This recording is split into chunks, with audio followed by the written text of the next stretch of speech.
Mara nyingi tunakosea tunapopima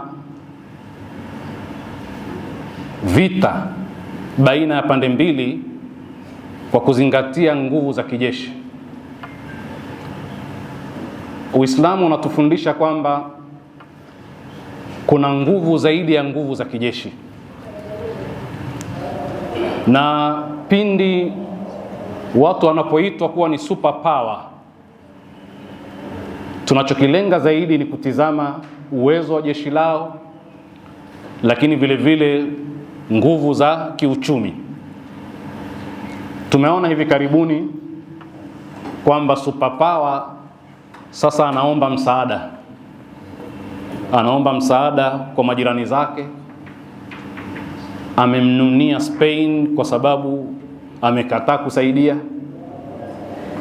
na amemwekea vikwazo, na wengine ambao wamesema kwa dhahir kwamba hatutosaidia, lakini chini ya carpet wanasaidia. Na wale wanaopigwa vile vile katika nchi zao wametangaza kwamba hawajashiriki, lakini wanashiriki. Wamekubali kushiriki, lakini kwa namna ambayo si ya wazi. Swali ni kwamba ikiwa wewe ni super power, kwa nini uombe msaada kwa wengine? Na ikiwa uliingia peke yako, kwa nini sasa hivi unaalika wengine?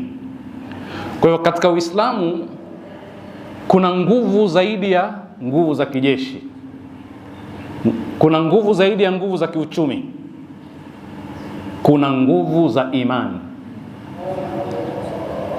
nguvu za kiideolojia, nguvu za kiitikadi. Ideolojia ikiwa madhubuti huwa inatengeneza askari madhubuti, shujaa. Nguvu za kijeshi hazimtengenezi mwanajeshi, na mwanajeshi ndio anayezitumia. Unaweza ukawa na silaha na mwizi akaingia bila silaha ukashindwa kutumia, kwa sababu inategemea tabia zako zikoje, una ushujaa kiasi gani. Kwa hivyo utaona katika makosa ya nchi za kimagharibi na hasa Marekani walipokuwa wakipigana na Al-Qaeda, waliamini kwamba nguvu za kijeshi zinaweza kupiga nguvu za kiideolojia. Taban haikuwa ideolojia sahihi wakati mwingine, lakini ideology ina nguvu sana katika kuleta msukumo wa mapambano. Kama unaamini watu fulani ni magaidi kwa itikadi yako, basi fahamu kwamba huwezi kuondosha ugaidi kwa silaha.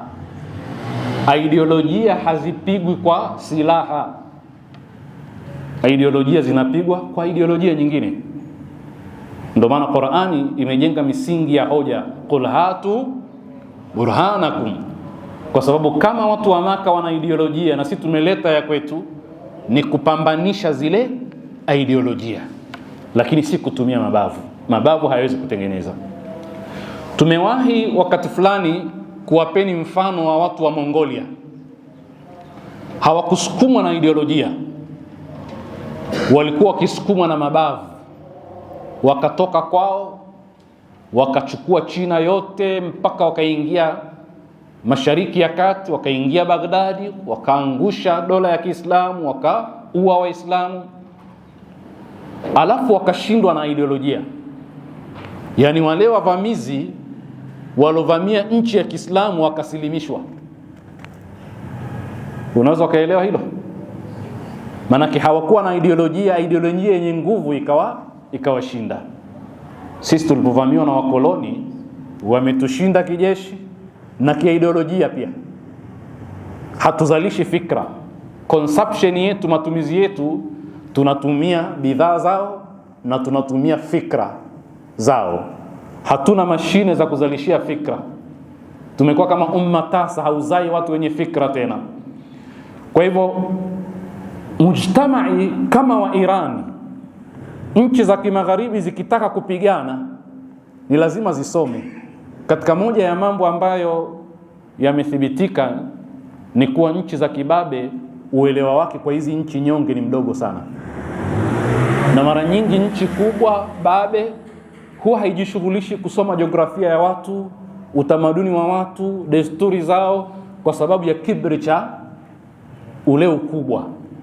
Sasa ukitaka kupigana na mtu kama Muirani kwa mfano, ni lazima umjue Imam Hussein ni nani,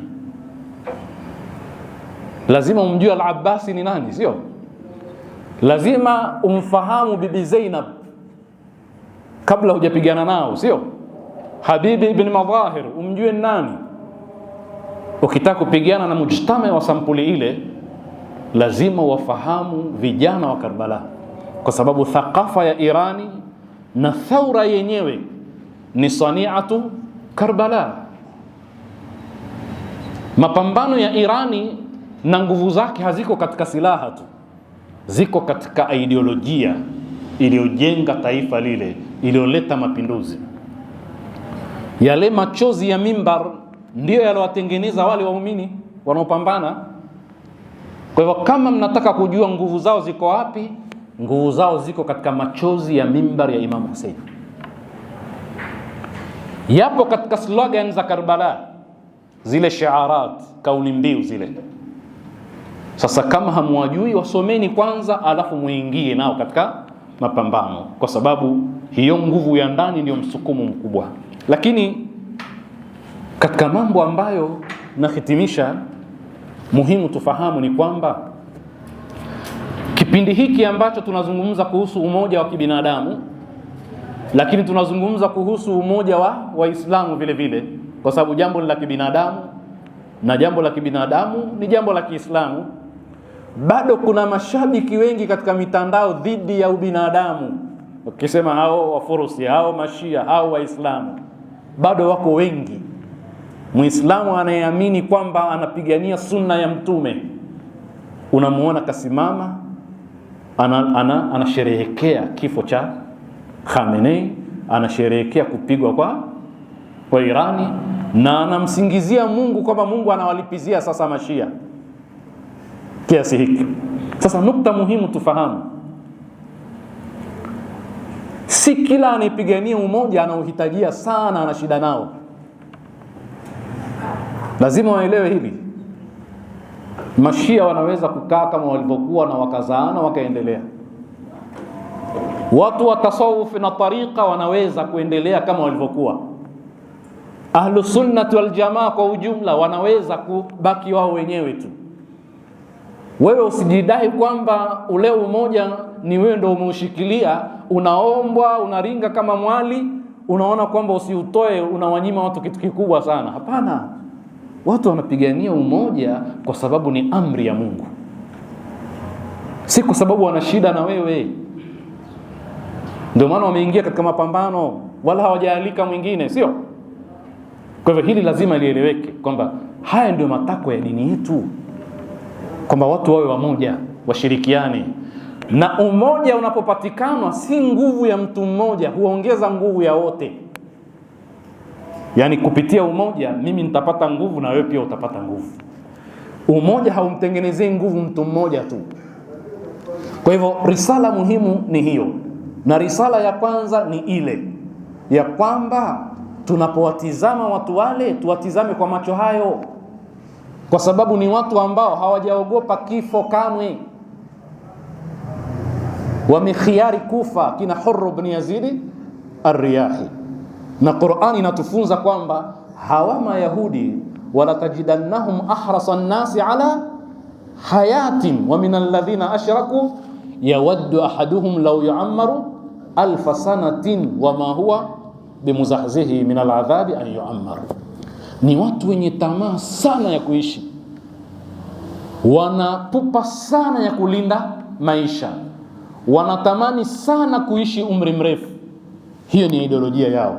Alafu upande wa pili watu wanasema an-nasru amishahada, imma kupata ushindi au kufa shahidi, na kufa shahidi nako ni ushindi. Hiyo ndio thaqafa yao. Walakini hawa wengine wameambiwa fatamannaul mauta in kuntum, na Mungu akasema falan yatamannawnahu abadan bima qaddamat aydihim. Wanaogopa mauti, wanalia watu wazima katika vita, wakati hawa wengine wanapongezana kwa shahidi wao, wanagaiana pipi na halawiyati kwa shahidi, hawa wanalia kutokana na kufiwa. Wassalamu alaikum wa rahmatullahi wa barakatuh.